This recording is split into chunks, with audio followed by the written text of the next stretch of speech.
На митингот во Теарце, Ахмети со став дека постојано работат во интерес на граѓаните. Сега најголем проблем во албанскиот политички блок е што се цепка албанскиот глас.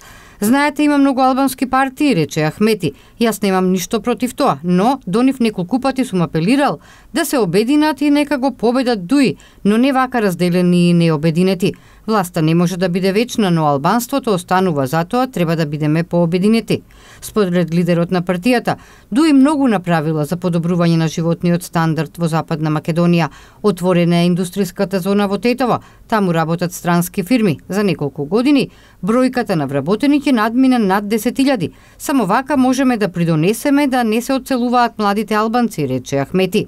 Заложбите за интегрирање на Македонија во НАТО и Европската Унија и натаму остануваат во фокусот на Дуи. Како што рече Ахмети, интеграцијата во ова семејство забавила, затоа што имавме политичка криза.